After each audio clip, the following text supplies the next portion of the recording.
So it should be starting to connect to all of our lovely social media channels right now, who is starting to jump on with us. Thank you for joining our masterclass today. We are back with Dr. Manea on an introduction to Old Norse ritual and magic, which I will put up a code for you to go watch the last masterclass that she joined us for on Norse religion in a minute.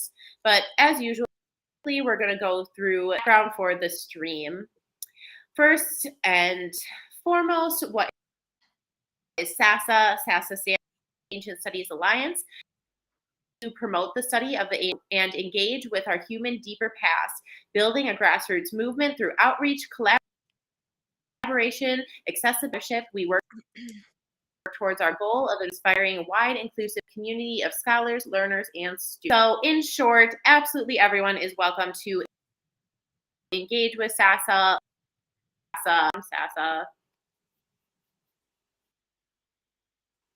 Where to find by searching Save Ancient Studies Alliance on pretty much any platform. We post basically every day on Facebook, Instagram, Twitter, LinkedIn, TikTok page, and all of our recordings of our live streams are saved on Twitch, YouTube, and Facebook. So you can go back and watch things you missed there. Protocol for the event. Please be kind and listen and ask thoughtful questions throughout the event. We are here to answer your questions and things. Answer them as we're going along with the stream or towards the end of the stream. Please, those administering it, as we know, everyone has different internet connections. And again, these are saved and recorded on our social media platforms. And of course, most importantly, have fun. And then my internet connection is slow right after I make a joke about it. Last but not least, if you like what you see from SASA, we are a nonprofit organization. So we are almost totally run by volunteers, except for when we get a project. So please do consider donating to SASA. We have a lot that goes into running all of these free stuff for you. So really anything helps. You can become a monthly donor for as little as $3 a month donation, buy something from our bazaar, etc. And with that, thank you very much for joining us, and I will hand it over to Irina. Thank you very much. All right, so this is my second masterclass for the Save Ancient Studies Alliance. First of all, I would like to express my gratitude to this organization for allowing me to collaborate on this platform. Today, I am going to continue what I started last time, which is to talk about the Old Norse system of myths, beliefs, rituals, and magic. And last time I focused a lot on mythology and on the sources of mythology.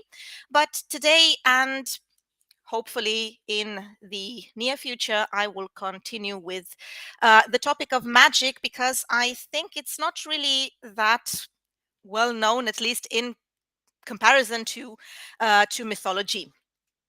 So the agenda for today would be the following. First of all, I'm going to talk a little bit about the scholarship and challenges presented by this very complex topic.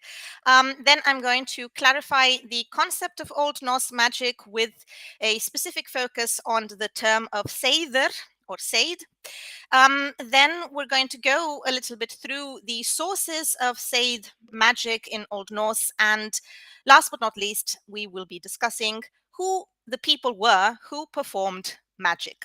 And next time, I will continue, hopefully, with a discussion on the ritual itself and some specific objects to perform it.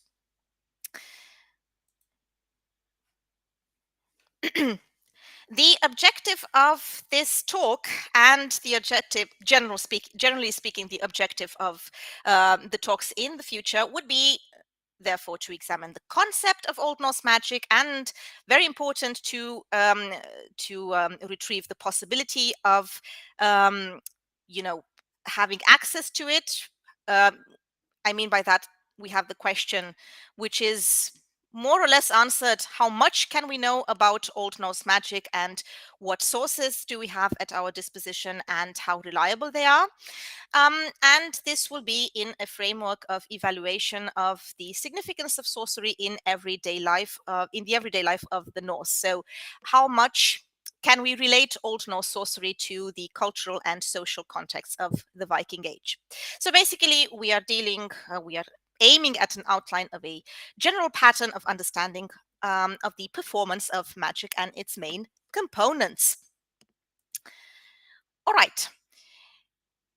So, first of all, a little bit on the scholarship. I must say this is quite an old topic when dealing with the Viking Age Icelandic sagas and folklore. More generally speaking, it was a popular topic from the beginning, from the end of the 19th century, when we had some important writers working on shamanic comparison. So this idea of a comparison to other systems of beliefs, Arctic, circumpolar, Finno-Ugric comparisons. This idea was prevalent from the 19th century. So to speak, the aims of this discipline were already there.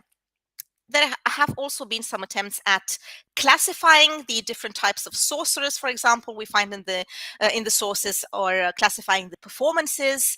And at the beginning of the 20th century, the focus was rather well influenced by the psychology of the time. The focus was on interpreting such events or phenomena through the lenses of dream interpretation, for example, so this idea of traveling souls, and so on and so forth. But step by step, beginning, I would say, with the researcher Meissner in 1916, there has been an attempt at figuring out the conditions of the Viking Age and how we can link this specific term of sorcery to the Viking Age, how much we can retrieve from the later sources. But there has been, again, some kind of imbalance in research, with a lot of people insisting on these performances as being some kind of going into another dimension or a manifestation of the soul, and forgetting about the context. And there have been researchers focusing on the functions, role, or, like I said before, on the social and cultural context.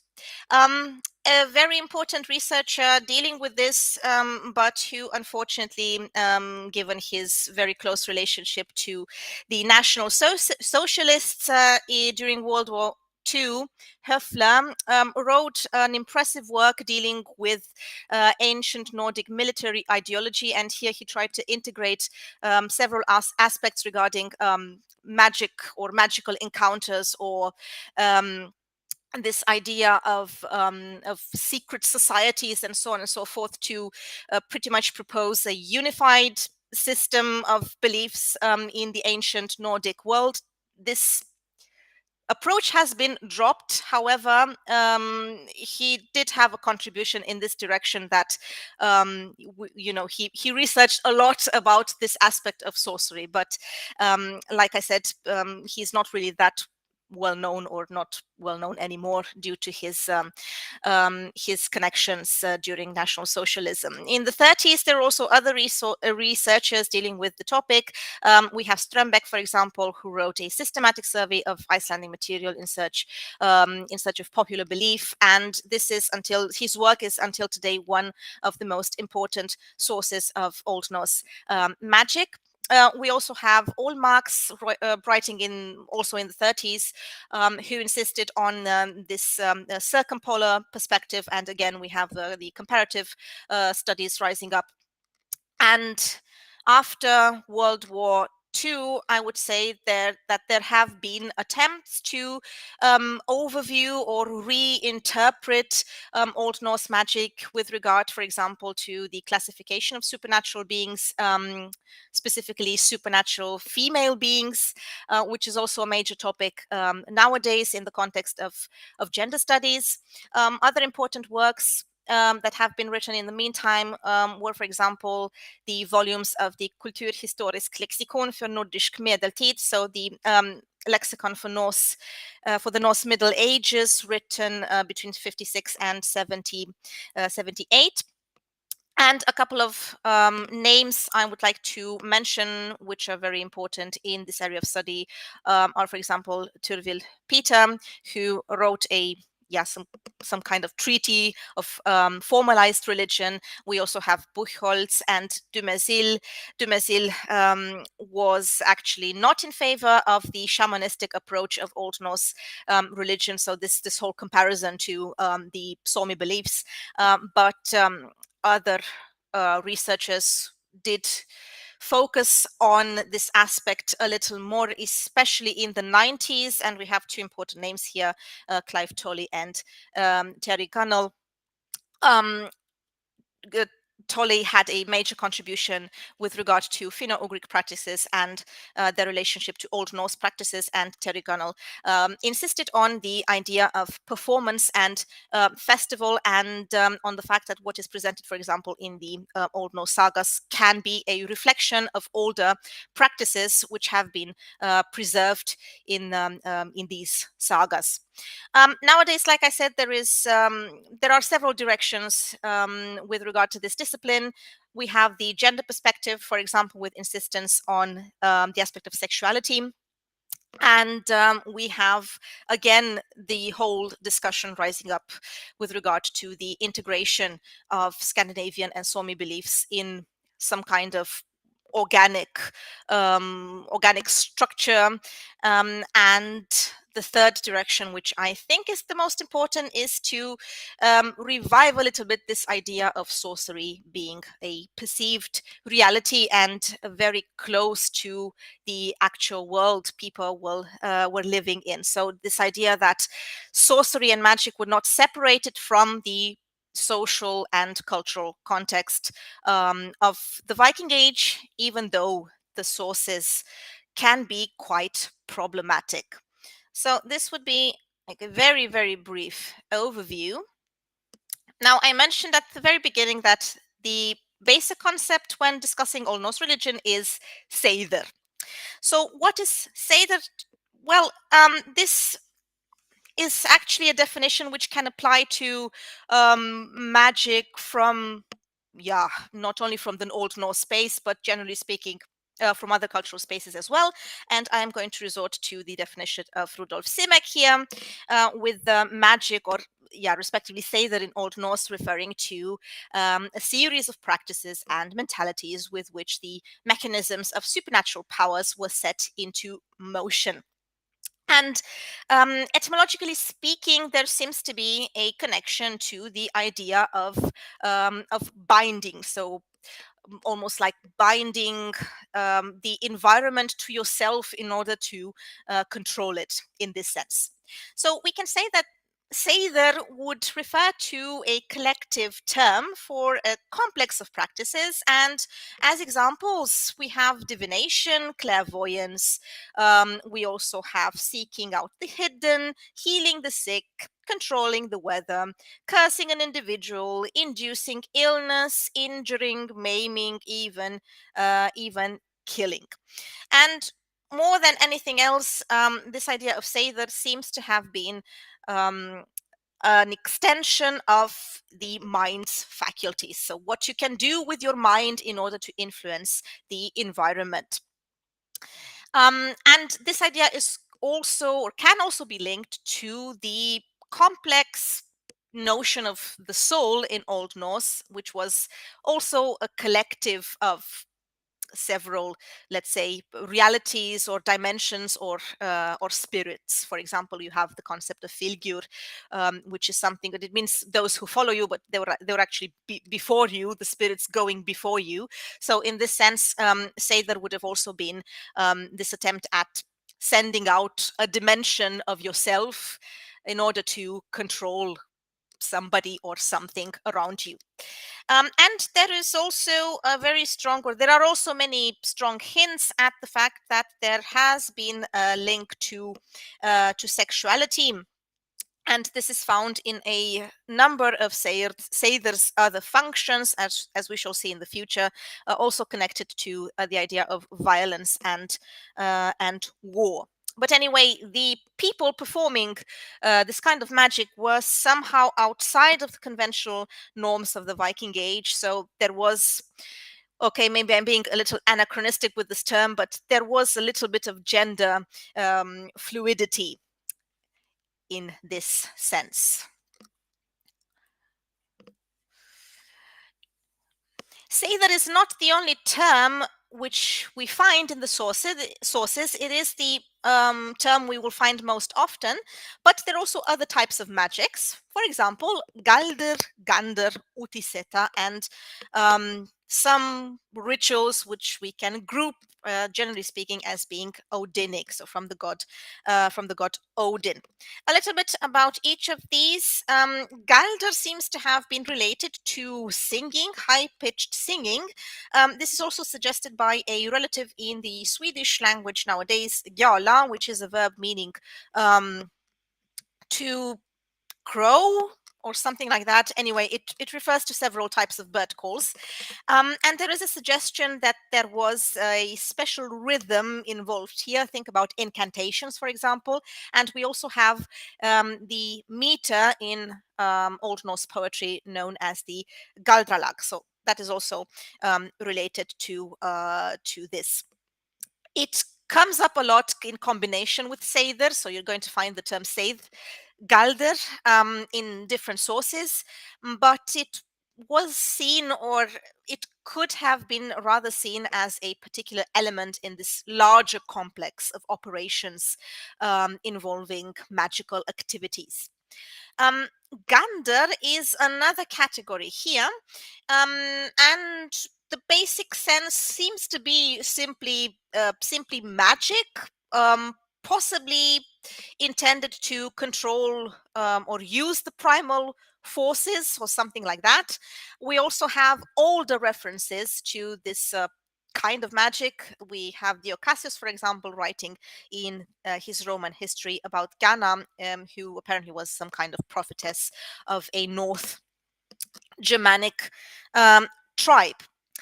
Gander is also used with the term Seidr, so you're going to find Seidr Gander as well, and it seems to refer to prophecy as well. Anyway, some kind of special application.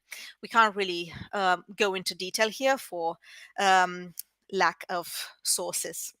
Another term would be utiseta, which is literally to sit out.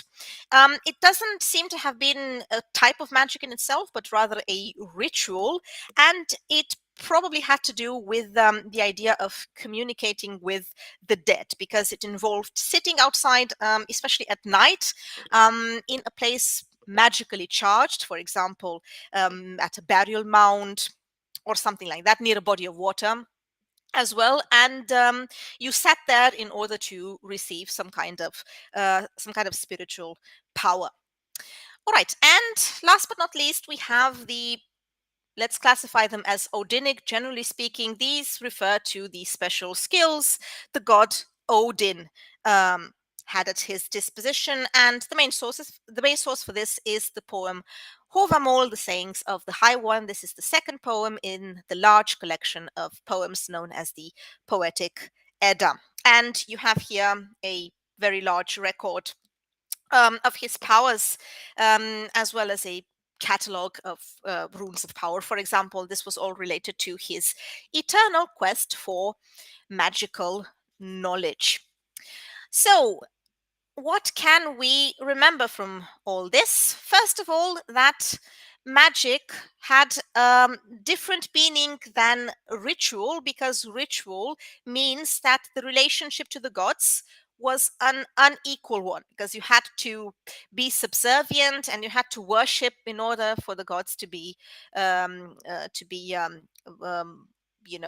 giving with you, to offer you what you requested, to be compliant. And for this we have blot, which is the sacrifice.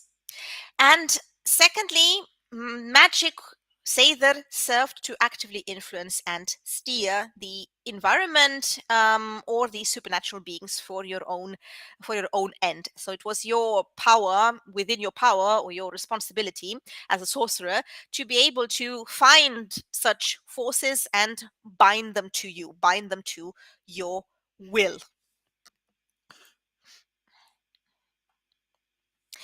All right, let's see what sources we have for the so-called Seidr.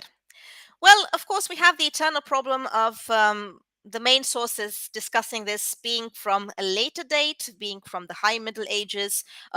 Many sagas, for example, were written in the 13th, 14th century. So that is way beyond the Viking Age that they describe. However, we must say that in view of the very, very high amount of references to everyday magic or later on witchcraft, we should try to build up an image as it was perceived at the time by trying to corroborate some of the elements we find in these later sources with different aspects of cult or of behavior in order to at least attempt to open a door of understanding to these beliefs, because simply reducing religion to a bunch of myths won't explain much. It won't explain the mindset of these people. And most attempts were actually made by philologists and historical linguists. But the problem here is that we have a tendency to view all these elements referring to magic in the later sagas as being just medieval literary motifs, so with no reflection of reality. All right. What do we have? We have skaldic poetry, so what the poets wrote in the 9th, 10th, 11th century. This is closer to the Viking Age than anything else. We also have Eddic poetry, so the mythological poems. And yes, then we have the sagas, and we have references to different magical practices in the sagas of the kings.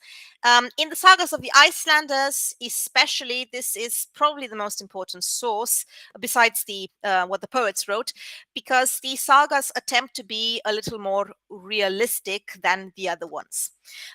We can also try to include here the legendary sagas as well as some later medieval law codes, which, although they are medieval, by prohibiting certain practices, we get a hint at what people could have done, even though we are way past the Viking Age.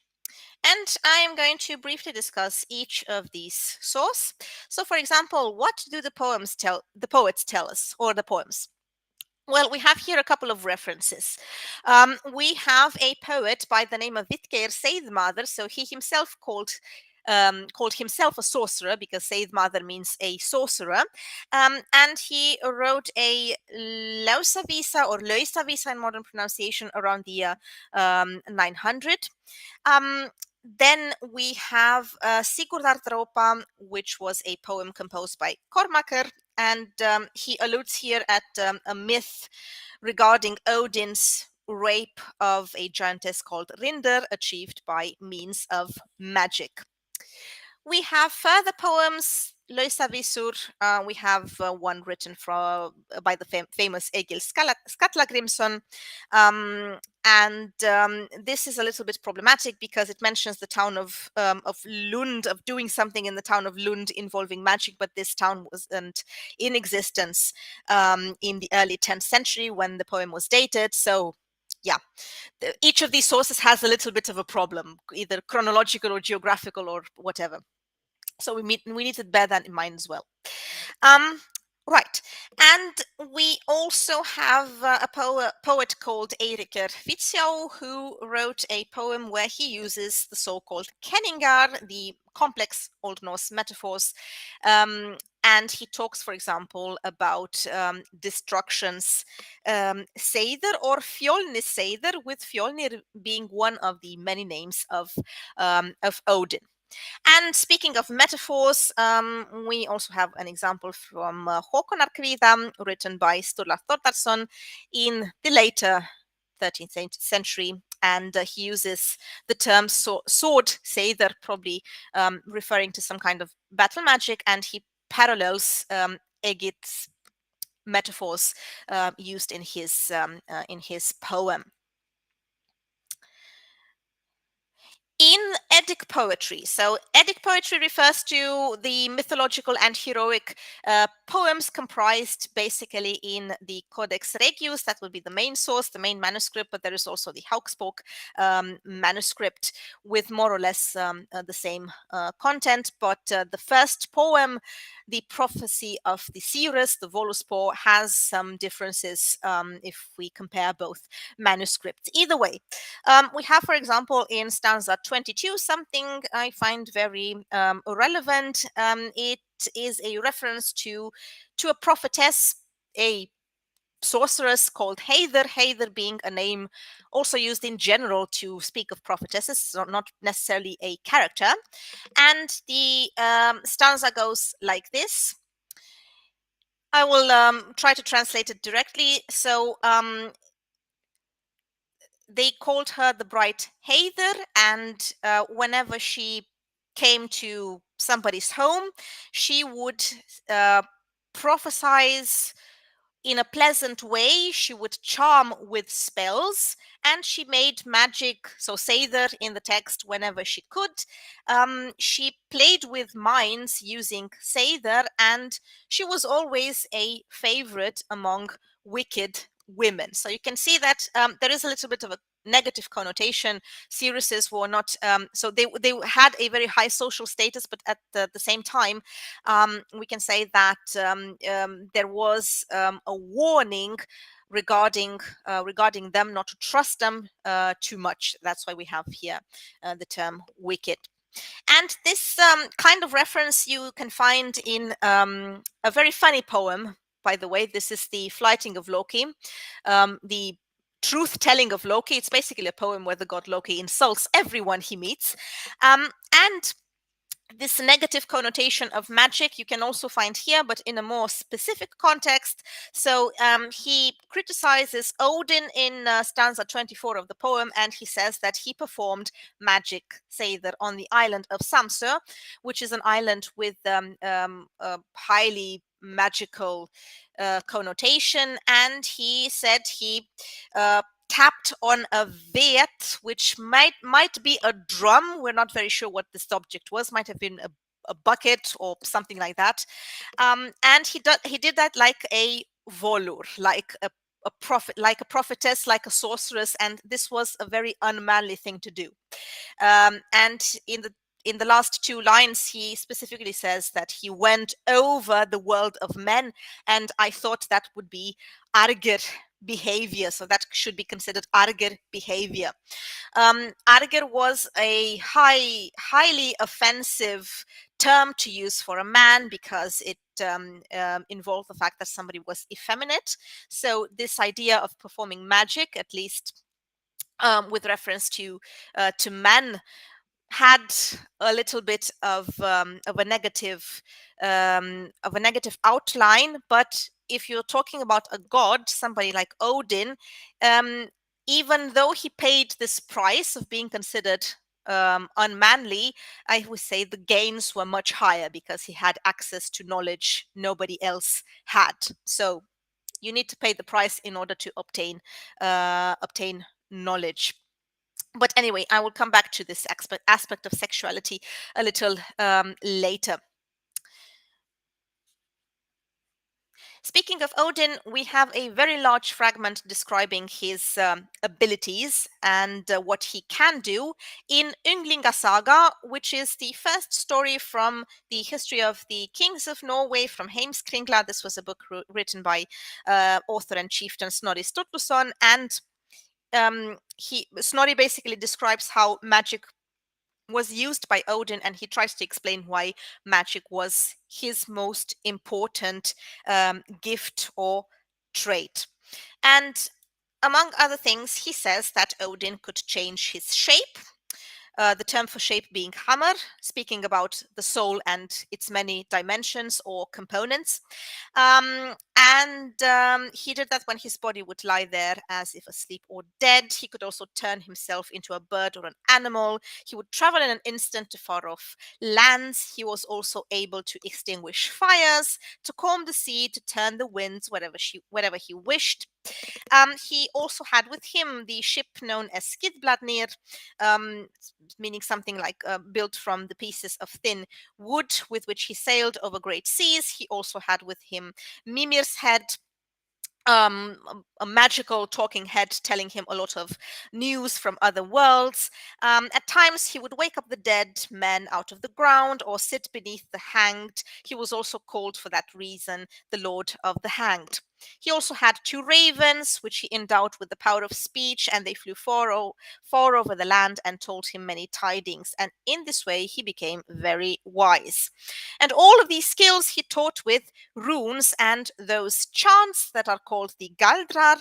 And Odin knew from all these skills that he would gain the greatest power, and which he performed himself, that which is called Seidr.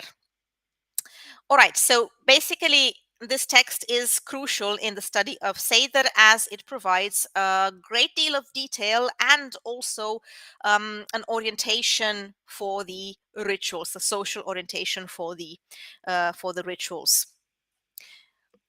This is not the only thing we have. We have the family sagas as well. The family sagas, where we can find again a very complex and vast example of what it meant to be a sorceress. We have a saga, the saga of Erik the Red, Erik Saga Röida, and well, it deals with the Norse explorations to Greenland and the Atlantic coast of Canada, but that's not what interests here right now. But what interests us is the sorceress Thorbjörg. Thorbjörg, one of the best known sorceresses from the corpus of literature, because she is very well described. She's described in detail, and also we find details about the ritual involving, for example, how to meet her, how to greet her, the fact that you had to prepare in detail for her coming, that you had to raise a high seat to meet her, that you had to organize a great feast, and then you find a lot of details about what she did before she gave her prophecy.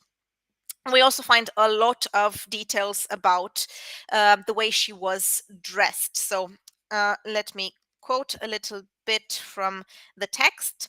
So, for example, a high seat was prepared for her and a cushion laid upon it. This was to be stuffed with hen's feathers. When she arrived in the evening, together with the man who had been sent to escort her, she was wearing a blue cloak fitted with straps decorated with stones right down to the hem. She wore a string of glass beads around her neck. On her head, she wore a black lambskin hood lined with white catskin. She had a staff in her hand with a knob on it. It was fitted with brass and set with stones around the knob.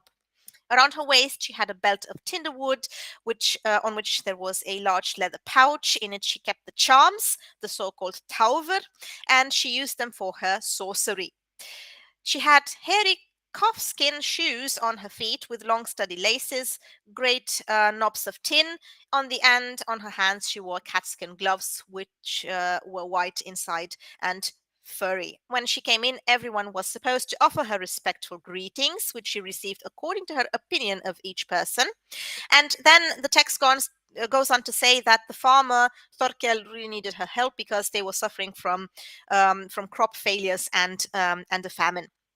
So they prepared a large feast. Tables were set in the evening, and again, we have very specific details about what this meal consisted in: a porridge of kids' milk, and then she ate the hearts of all animals that were available there.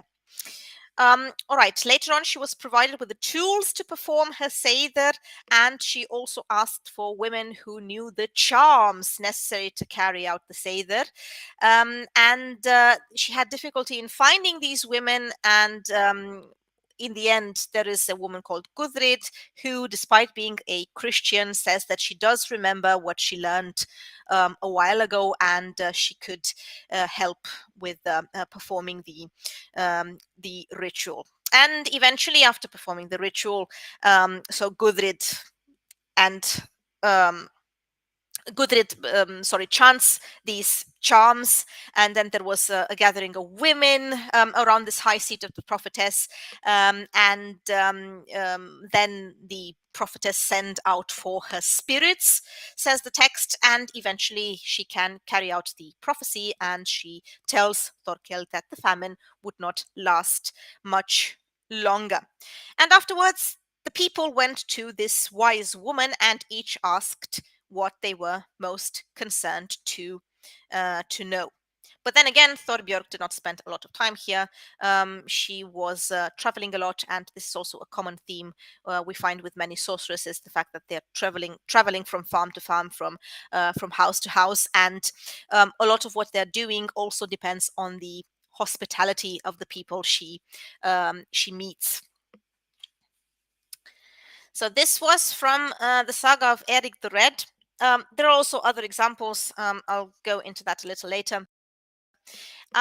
We have the sources, for example, the sagas of ancient times. So pay attention with this type of sources, for example, with the saga of Hrolfkaki, because they are mixing up a lot of elements, a lot of folklore, a lot of Germanic folklore, continental and Nordic from different times and geographical areas. So it's not really reliable what we have here. But then again, we need to pay attention to, take a bit from there and a bit from there and somehow organize some kind of system, or at least a pattern of interpretation.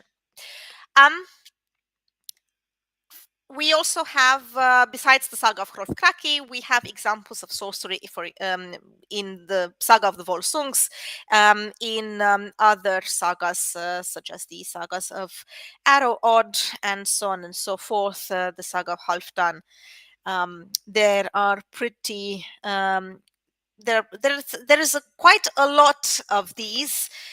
They are mainly known for their descriptions of shape-shifting, for example, for the relationship some heroes had with animals. This could actually be useful because this idea seems to be of ancient origin, and they can also be useful when they describe, for example, battle magic, so combat sorcery, which tends to fit other bits of evidence independent of these texts.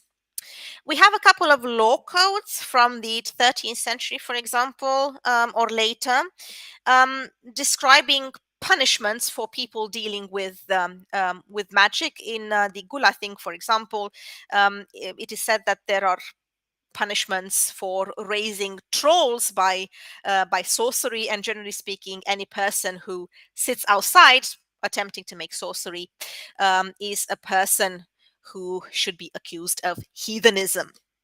Outside of the Scandinavian sources, we have some hints in, for example, the Irish source, the wars of the Irish with the foreigners. Here we have a brief reference to some sorcerous activities of a Scandinavian woman called Otta. She was the wife of a Viking chieftain, and it is said in the text that she used to perform some answers, she used to give some answers to perform some prophecies on the altar of a church in order to increase her magical powers. Okay, after this brief overview, let's go back a little bit to Odin, who is our main sorcerer. A couple of important, let's say, traits of this god relating him to the idea of sorcery. I also mentioned this in my first lecture. Odin was a god of the elite and of the warriors, but he had many, many, many other characteristics. So he was also a patron of those who created, of the poets, for example, and also a protector of the loners, the outcasts, the ones seeking knowledge, more generally speaking. And he has myths himself involving his sacrifice, some kind of sacrifice in order to get knowledge. We also have him going into ecstasy and performing battle magic. For these reasons, a lot of researchers consider him a shamanistic god, or at least having some kind of connection to the idea of shamanism. But this again is a little bit problematic.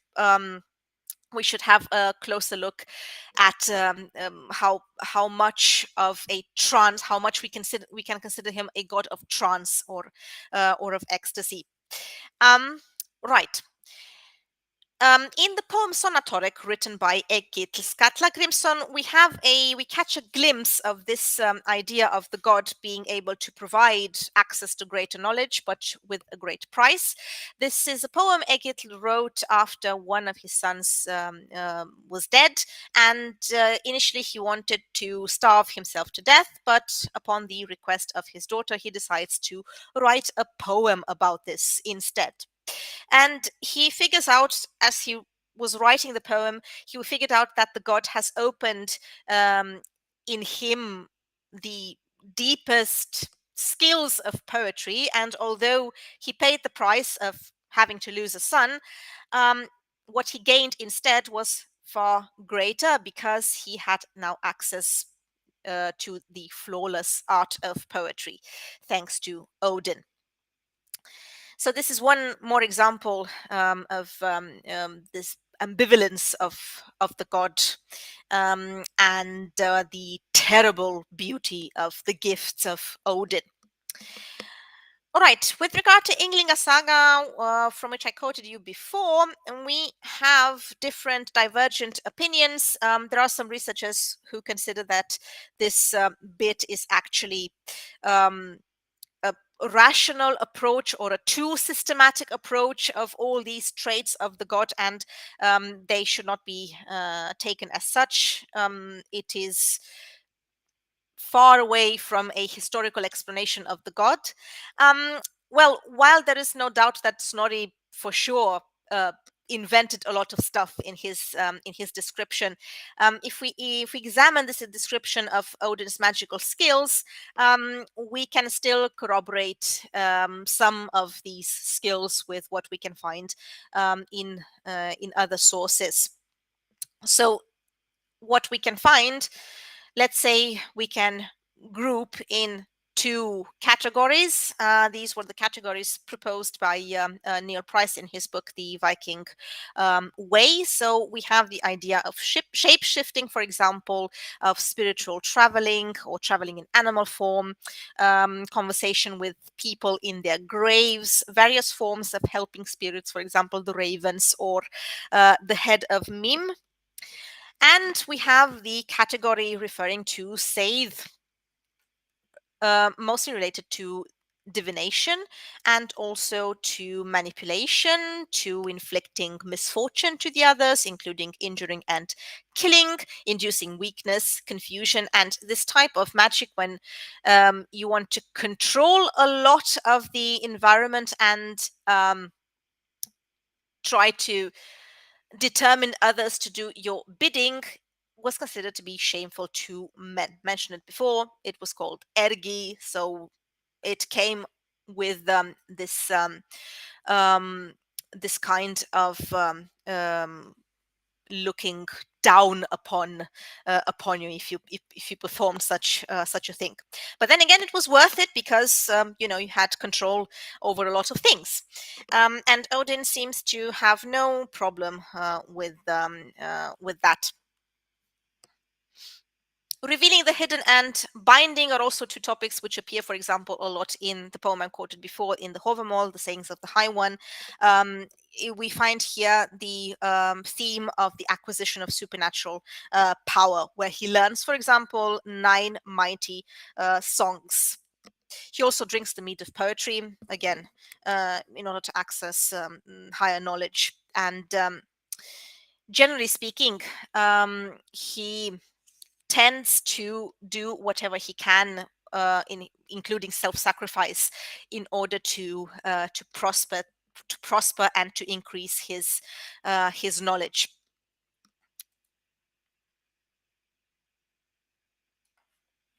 Right.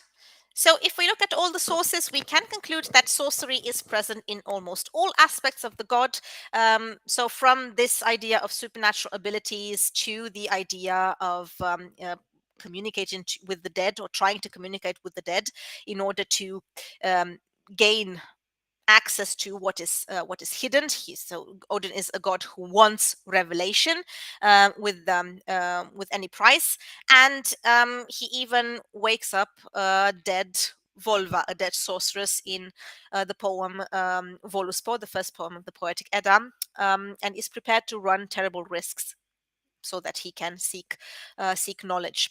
And the fact that sometimes he can communicate with the dead. At some point in Hovamol, he says that if he sees up a tree a corpse which is hanged, he can cut some runes and determine the man to talk to him. So this was important, probably because of the fact that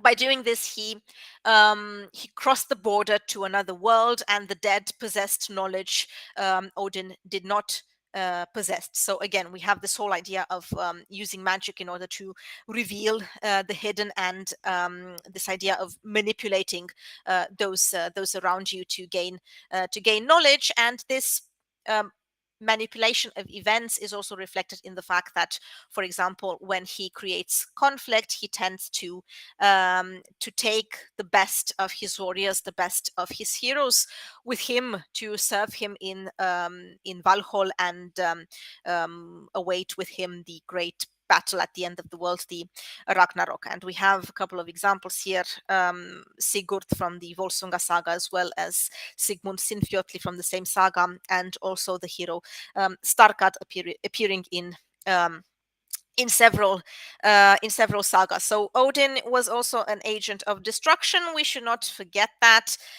He also boasts about this. For example, in Horbatsjod, another poem from the collection of Eddic poetry, he boasts that he incites the princes never to make peace.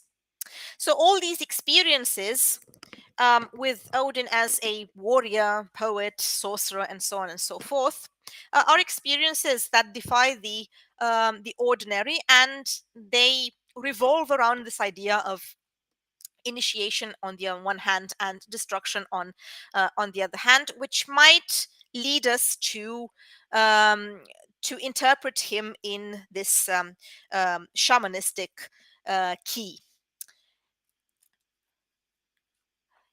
What else helps us to do so is the fact that he has a lot of names, thus a lot of identities, and many of these names refer to war or frenzy or wisdom or death or shape shifting. So Odin, perhaps you know him best as the Allfather, the father of all, but that was just one of his many names.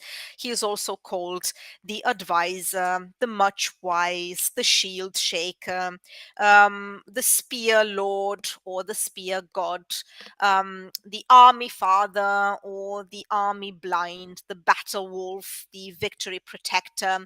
And names related to sorcery include, for example, Blaze Eye or the Inciter, or the Furious One, the Frenzied One, the Roarer, and so on and so forth. So you can see how complex he was. To fully consider him a shamanistic god, we should be able to have some references to an ability of healing. Unfortunately, that doesn't really come up a lot in the Norse sources, but rather in a continental source. I'm referring here to the second Merseburg charm. And of course, we have the problem of the runes or rune magic, and the social meaning of runes.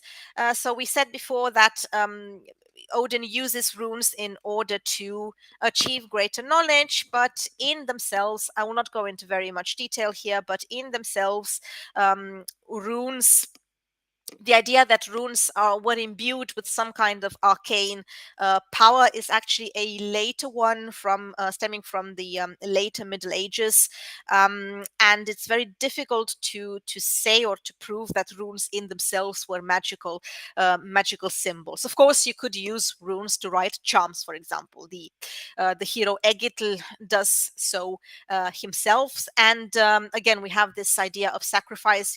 Odin sacrifices himself in order to be able to use the wisdom of the runes. But overall, it's very difficult to say if the runes in themselves could be considered icons of power and of magic. All right. In Ynglinga Saga, we have the idea that Odin gained this power from the Vanir gods. The Vanir gods, the gods generally associated with the idea of fertility, and we have here the goddess Freya as the main example of this. Freya, who in many sources appears to be malevolent and very sexual at the same time. And I'm going to resort again to the poem Lokasena, where Loki insults all these gods, because we have here the idea that she is mixed with evil, mainly blanded mjok. She is much mixed with evil. So we have the theme of malevolent sorcery, and then we also have the theme of sexual qualities, giving this an added power of some sort. What can we say about Freya? Well, she has all these elements associated with her, which seem to appear in the saga of Eric the Red, quoted before as well. For example, cats. Cats were an element of Freya, and the sorceress from the saga of Eric the Red uses cat's fur. So maybe we have a connection here. Well, she is also asked to predict. The sorceresses are also asked to predict harvest in case of famine, and this was generally considered an attribute not only of Freya but of this category of deities.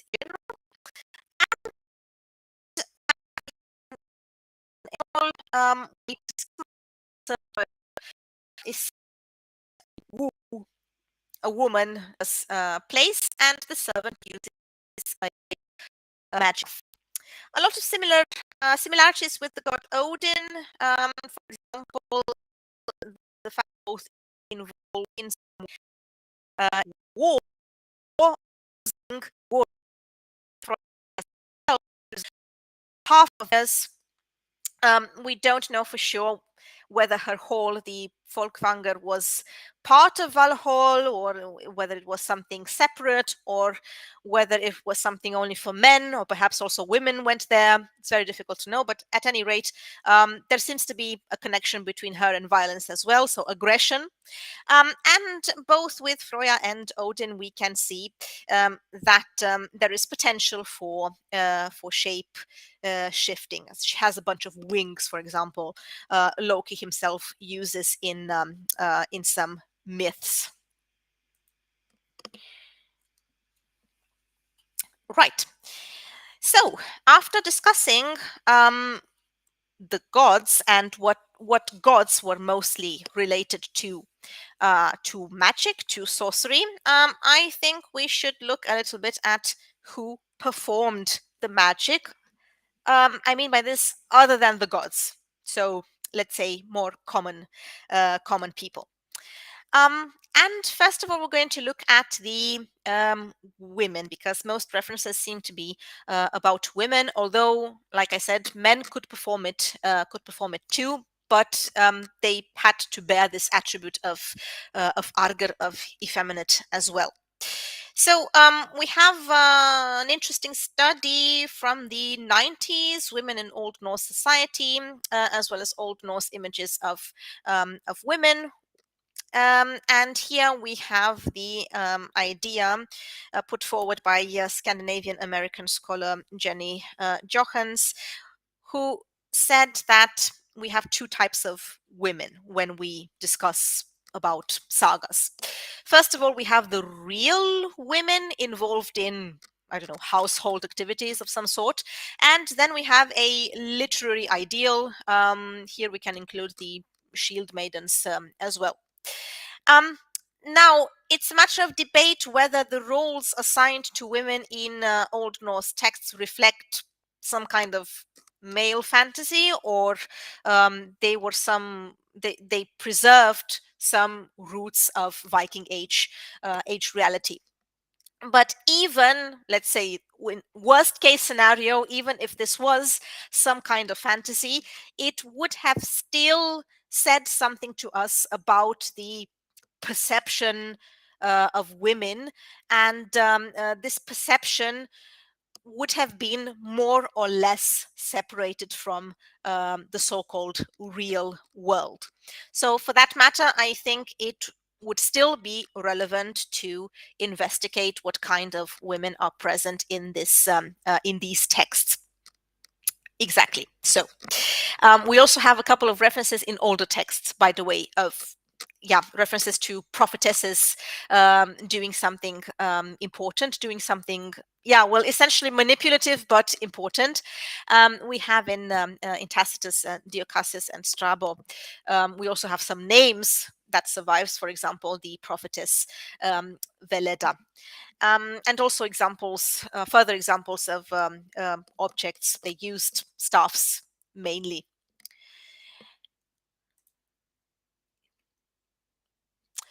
What is the main term used for sorceresses in Old Norse texts? Well, that would be the term volur. And another pretty common term would be that of seith konur, which essentially means women who perform magic. If we look at the texts, we can come to several conclusions. For example, the fact that the sorceresses appear to have traveled all over the place, so they were peripatetic, and this we not only see in sagas, but we also see in the mythological texts. We have again Heather in the prophecy of the seeress, about whom it is said that she went to all the houses. The prophetess Oddbjörg in Vigaglum saga would be a further example of this. And since they traveled, and every time they traveled, they were greeted with a great amount of hospitality, and actually people went to great lengths to make it comfortable for these prophetesses. This suggests that they possessed a very special social status and also a professional status. There was a high level of preparation for their arrival, and they could also be paid. Odin himself pays the prophetess who offers him knowledge. And we also have an example in the saga of Hrolf Kraki, of payment. Basically, in Hrolf Saka Kraka, we have again a prophetess called Heather, who receives a gold ring for her prophecy, and there seems to be a little bit of a conflict here, because we First, we have a payment being offered to her by King Frodi, who murdered his brother King Halfdan. He wanted to know where the sons of his brother were, and they were hiding somewhere in the crowd. So he pays this prophetess to employ sorcery and to find these two boys. And she's prepared to do so, but at some point, the sister of the two boys, Signy, throws her this gold ring, which appears to be more valuable than the initial payment, and the prophetess seems to change her mind. But then again, she's threatened by the king, something that she really doesn't like, and she is basically forced into revealing who these two boys were. But then she makes the prophecy that the two boys, Hammer and Hrani, will eventually come after the king and kill him. So we can see the idea of the difficulty of making a prophecy, of the influence of the environment, including the material influence, the payment, but eventually the prophetess, by stating out this prophecy, ultimately contributes to the development of the further development of the events. That's why there is, generally speaking, in the stories a caution, advice towards the good prophecies, volo vilmaili. And this was because of the fact that people were unsure whether the good prophecy was because of the payment, or the good prophecy was because, the Volva actually saw that in the future. There is some kind of expectation in all of these stories, so people wanting something and just calling out for a prophetess, for a Volva, just to confirm what they want. Oddbjörg, I mentioned before, was said, for example, to have suited her prophecies to the level of hospitality she received. But yet she refused to do so in Vika Gloom's saga. So the moral here: don't put pressure on these people, because things are going to turn out quite different than you want them to. There is also a little bit of a hint to the origin of these prophetesses. There is a hint in a poem called the Hyndluljóð. It's part of the Voluspa in Skama. It's not really a well-known mythological poem, but here we can find the name Vidolfi. We don't know much about this character, Vidolfr. It seemed to have meant something like wood wolf, or something in the area. He's also mentioned by Saxo Grammaticus, who says that he was an ex-soldier who has taught himself to master the power to heal and to harm, and also to confuse his opponents. Whether he is Odin or not, or one of the many names of Odin, that is a matter of debate, I could say. All right, besides these two very common names, there are also other terms used for prophetesses and sorceresses. For example, Spåkonur, which literally means the one who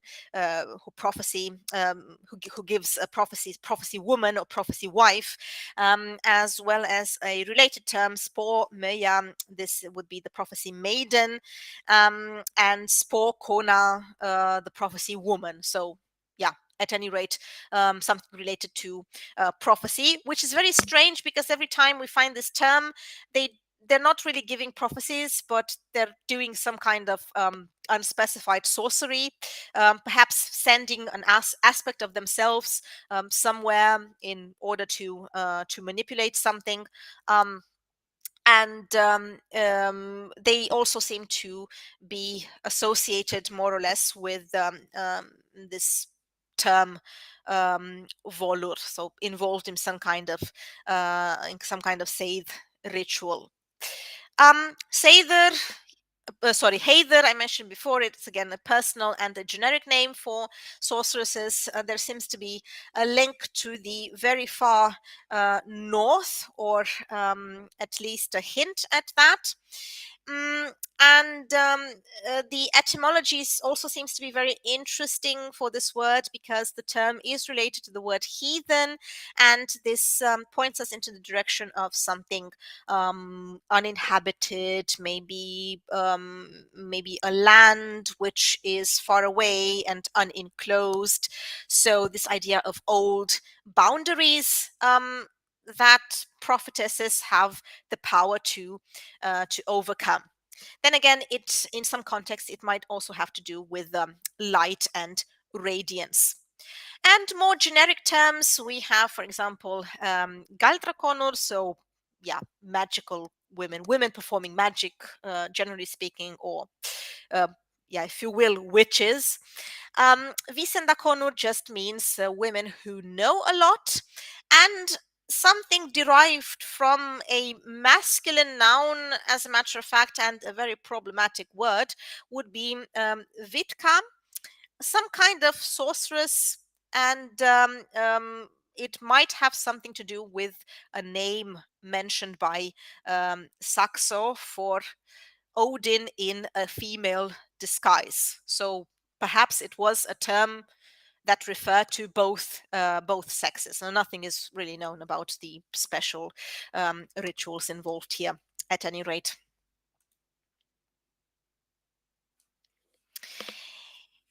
Okay. Let's talk a little bit about men, although I think I forgot to tell you. Right, I forgot to tell you something. There are also a lot of derogatory terms used for these witches or sorceresses. For example, Fola, Hola, Giger, Fordaida, and so on. These are used with the approximate meaning of witch, but the negative meaning with reference to ugliness, and also to promiscuity. And there was also a connection to trolls and giantesses and other supernatural creatures. And in the later sources, especially, they appear to be very frequent, although you can still find them again in poems such as Lokasena, or um, in other poems as well. But generally speaking, there is this tendency for them to mix in the later folklore and fairy tales, if you will. Men and magic.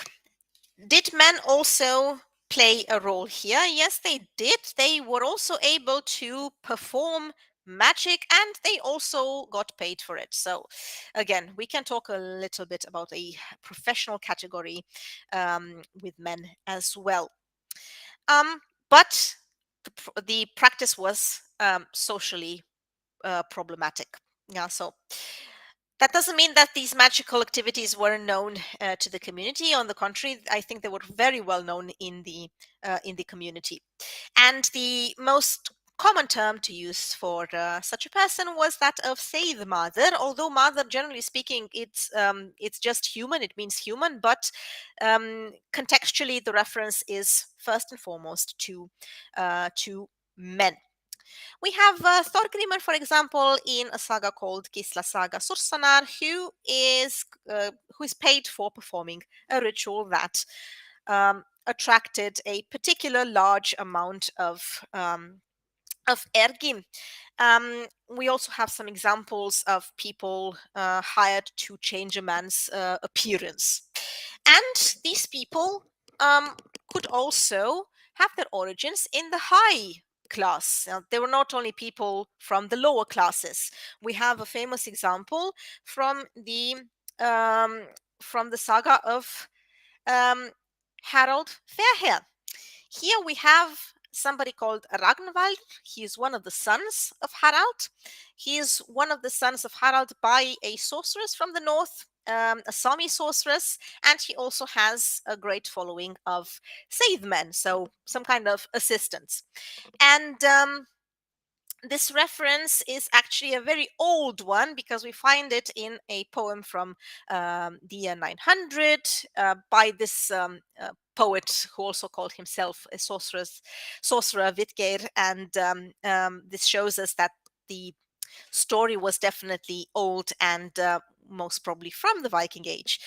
And we find out that Harald, so in the saga, we find out that Harald ends up burning his brother, ordering for his brother to be burned. He sends his other son to do that, Eric Bloodaxe, so the future king of York. He does that because he was extremely ashamed of Rognvalden and his preoccupation with magic. Nevertheless, the pattern is continued by his grandson, Eyvinder, who was also a Seid mother of great skill, a great sorcerer, and the new king, Olaf, tries to kill the sorcerer. Eyvind tries a surprise attack using a ship crewed entirely by sorcerers, but nevertheless, his magical darkness he tries to use to confuse the enemy eventually turns back upon all these people. Right, so this was the negative example, so to speak. So the negative example in the sense of how society saw these people. But then again, we also have some contrasting examples in the person of Hukleikr.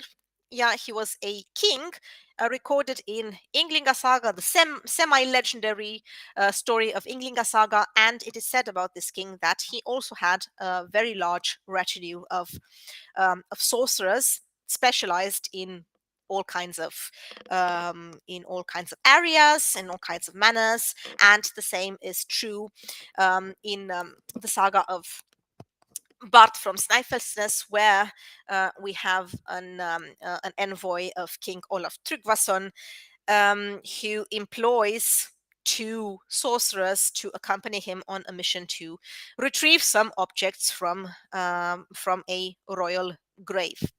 We can also have entire families of sorcerers, and they're often considered in the story some kind of troublemakers. A famous example is that of Kotkel and Grima, as well as their sons, and this example stems from the saga of the people from the Salmon Valley, the Laxdøla saga. Right. Related terms would be terms using Seidr, for example, Seidskrati, which carried the same connotation as Seid Mother, but it tended to have meant something more evil than Seid Mother. We also have Seid Berander, which again, it comes up in a context where you find this idea of effemination in order to perform magic. It literally means the one who bears magic. Yeah, so kind of like a woman. Yeah. And you can also find some other terms related to prophecy. Spore mother, again, spore meaning to prophesize. And you also find this term vitki, which is very, very problematic. Maybe it has something to do with warlock, as well as a term referring to knowledge, such as kunotu mother. A lot of terms also involve galder. And these terms appear to be more neutral, so they don't really carry the same degree of social opprobrium as Seidr. So you have Galdra Mother or Galdra Meistari, the master of magic, Galdra Karl, so simply a guy performing magic. And it could have been that it was a class of their own, so a separate class. Right. And speaking of all these classes, there is the question of whether terminology of Nordic sorceress would have made sense or not. We can find such terminology in Neil Price's book, The Viking Way. But then again, maybe there is no need for such a precise classification, because the texts tend to give contradictory statements and contradictory functions.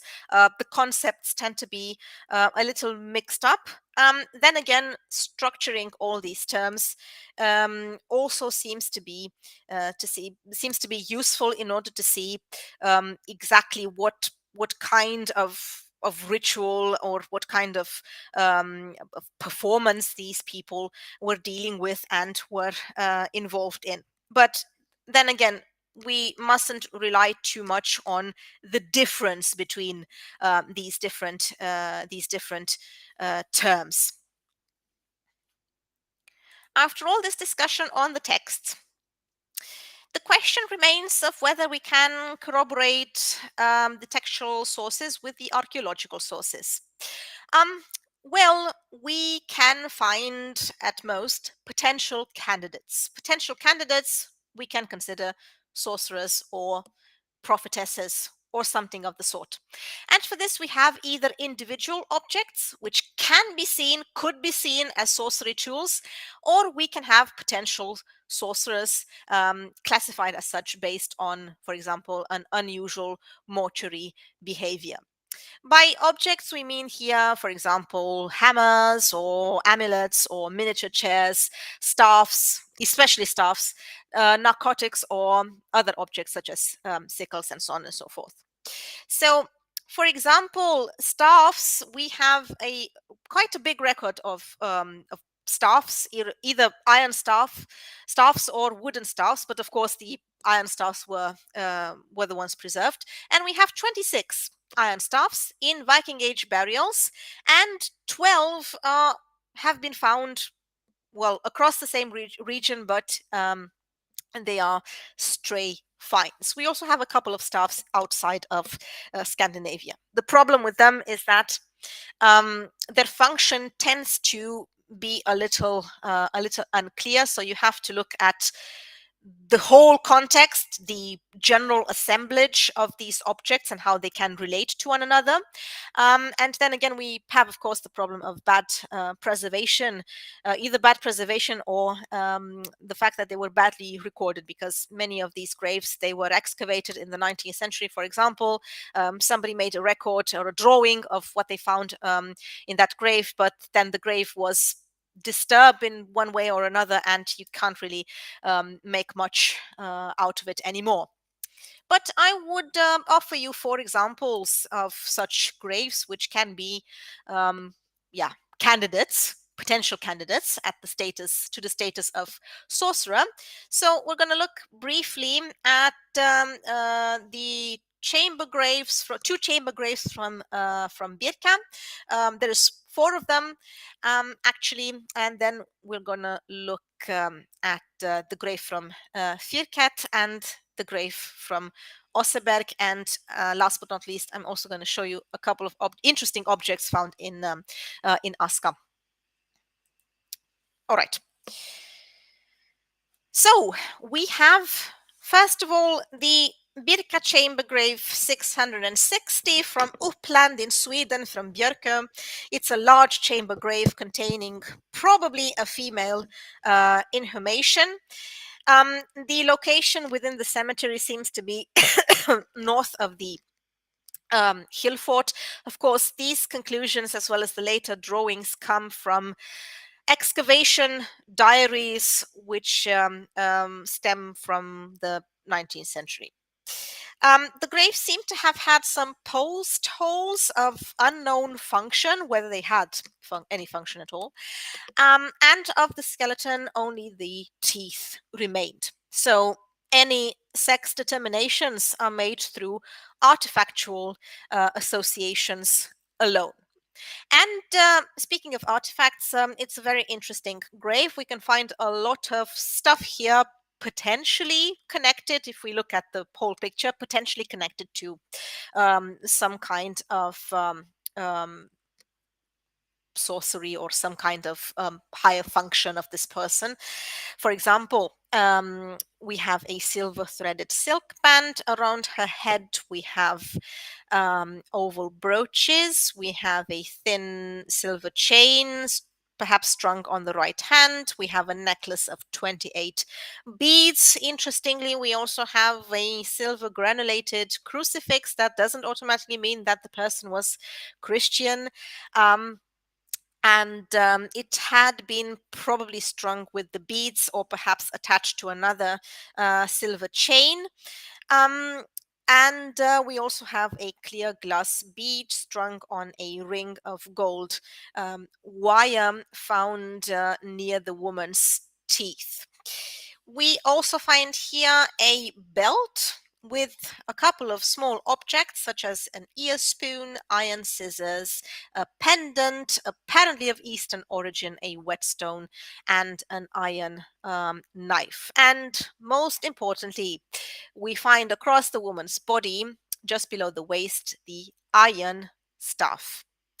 At the center top of the grave, above the woman's head, there was a wooden box, interestingly, with a beaker on top, a glass beaker.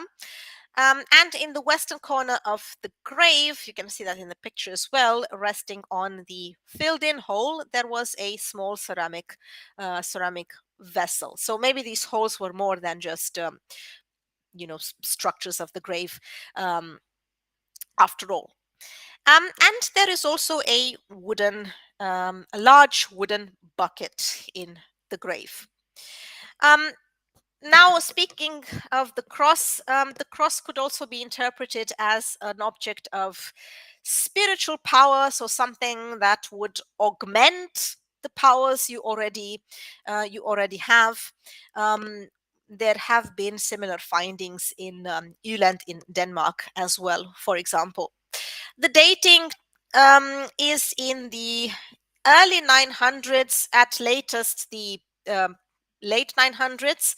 Um, and this is one of our candidates at the status of sorceress based on all these accumulated objects. But caution is to be advised with all these graves, because there is no certain way of confirming that these people were actually sorcerers. The other example is again from Birka, um, grave 845. Um, Again, possibly a woman, possibly because we only have the skull. The location was in the cemetery, in the south of the cemetery, under a mound inside the town wall, because of the constitution of the grave. Most probably this woman was buried sitting in a chair. And what we can find here are the following. So we have again a belt with a leather pouch, with a knife and whetstone, oval brooches, a large circular brooch, a row of coins, some oriental pieces, and a glass bead over her dress, because she wore a dress apparently. She was also wearing a woolen cloak, lined and trimmed with fur. The fur seems to have been beaver fur, and perhaps fastened with these circular brooches. And just like the woman from the previous grave, this one seems to also have a silver embroidered silk band around her temples. Right, and resting across the woman's knees, with its handle pointing towards the north wall, was an iron staff. We can also find an ornamented box here as well at the foot of the grave, and unfortunately, we don't find. We weren't able to find. Researchers weren't able to find anything here. So at the excavation, there seems to have been nothing here. But the box does seem a lot like the box found in the Oseberry ship burial, where a similar chest was found. Perhaps there was some kind of equipment for cultic activities here, as well. The dating probably in the mid 900s. So again, based on this whole assemblage, we might think this was also a sorceress of some kind. In Birka, by the way, there was also another very interesting grave. Unfortunately, I don't have it here, but there was an interesting grave with actually two people, a man and a woman, who seemed to have been buried, one above the other, in a chair, or in some kind of sitting position on a platform maybe. And interestingly, in the archaeological records, we can find a mix of artifacts normally associated with male and with female, although the two people were actually buried separately after they had been cremated. So maybe this was one of the couples of sorcerers mentioned in the sagas, maybe. All right, but then again, perhaps the most famous grave and the best candidate for the status of sorceress or prophetess is the grave from Fürket. This was in the Fürket fortification in Öland. This was one of the fortifications in the Trelleborg style, so the circular kind of fortifications ordered by Harold Bluetooth. And this woman seemed to have had a coffin in from a wooden body, the wooden body of a wagon. That's very interesting. We also have a ritual wagon in the Oseberry ship burial. Right. The grave is of great interest because besides this wagon body, we also find some objects which might indicate the fact that this woman was indeed something special in society. So, textile remains have she had a blue costume. Interestingly enough, she didn't have jewelry fittings on this costume, but there have been traces of a veil of linen. Also interesting is the fact that she didn't have any belt, but rather a series of silver wires holding some objects at her waist. Speaking of what made her special, she also had 2 silver toe rings and other relevant objects, such as a bronze bowl. This seems to have been of Persian origin. She also had a box brooch of the type found in the island of Gotland. And fascinating is the fact that this container, upon analysis, was found to have held a paste, a lead paste, which was used for makeup, commonly used for makeup. Maybe it had another use, but among other things, it was used for makeup as well. In her lap, we can find the following. She had a knife, a silver pendant, glass beads, a pendant with decorations in the shape of bird feet. She also had a pendant in the form of a chair. This can be interpreted as the high seat of the prophetess, for example. And you could also find what they also found in this grave was a small ampule with a substance with lead and calcium of unknown use, as well as some fragments of sheepskin pouch. And what they also found here were seeds, a lot of seeds of henbane. There is also an oak box with different clothing bits, with golden threads, with an iron hook, with shears, and on top of it there are again, some pretty bizarre objects. Bizarre in the sense that you don't really find them in in any grave, and in this context at least. They found the jawbone of a pig and a bunch of pellets they initially believed to have belonged to an owl, but they were actually balls of bone and hair clumped together. And on her right are some elements which can point into the direction of her being considered a sorceress. They found an iron meat spit, as well as a wooden staff lying next to the meat spit and in parallel with it. But this staff could only be retrieved as a negative impression left in the iron corrosion. Right. And the staff, by the way, seems to have been very, very thin. So if she used it as a walking stick, that would have been very impractical. So yeah, maybe ritual, maybe sorcery, could be. All right, so the last but not least grave I wanted to hint at is, yeah, perhaps a very famous one, the one at Oseberg in Oslofjord, Vestfold in Norway. It's famous because it's the richest. It's the richest single burial from the Viking Age ever found, and from the perspective of quality, it is truly one of a kind. But generally speaking, this grave is considered to have belonged to a queen and perhaps her servant, although the exact role of these women has not been confirmed. There is still debate about the occupants or the primary occupants and their identity. However, the grave also contains several objects that could be associated with the practice of sorcery. There is a potential link here.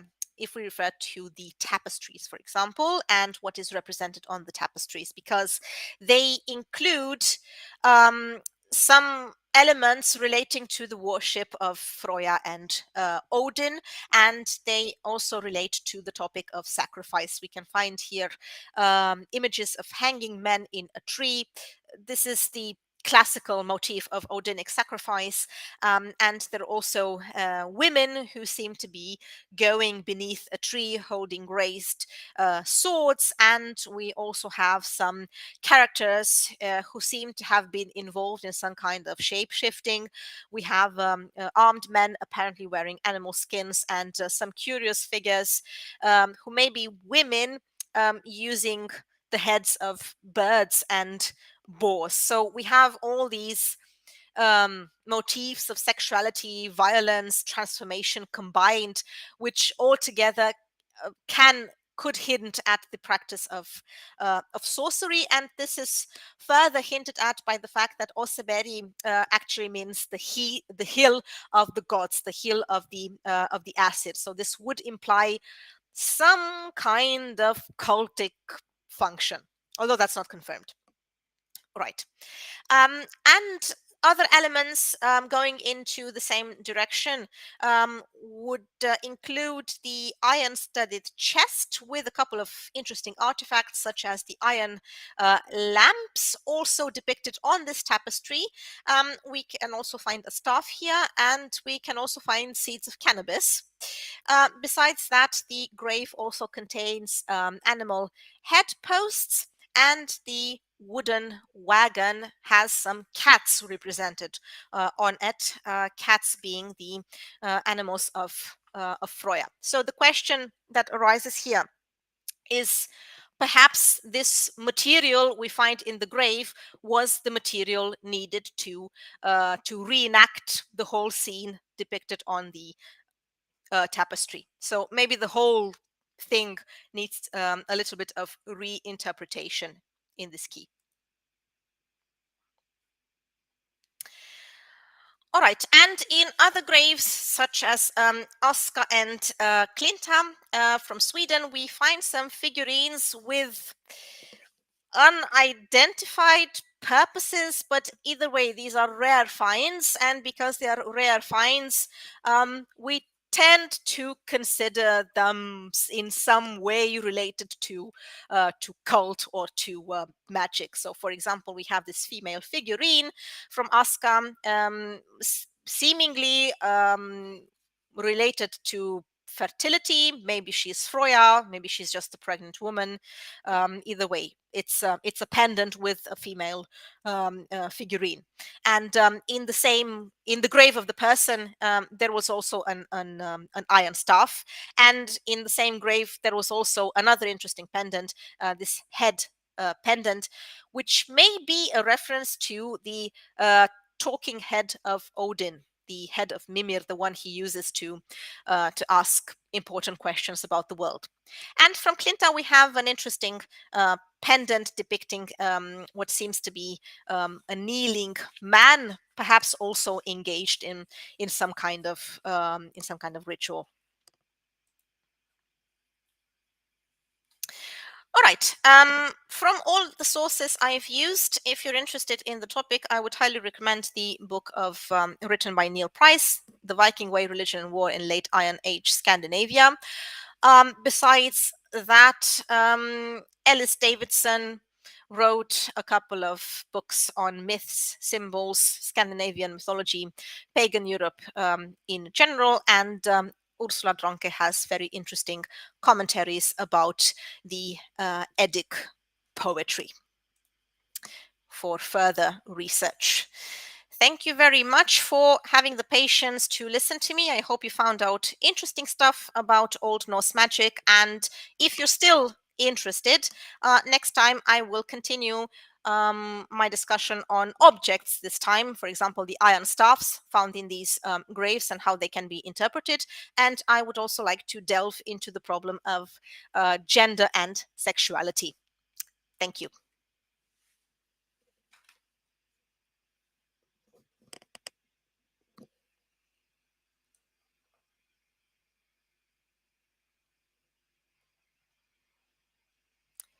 If there are any questions.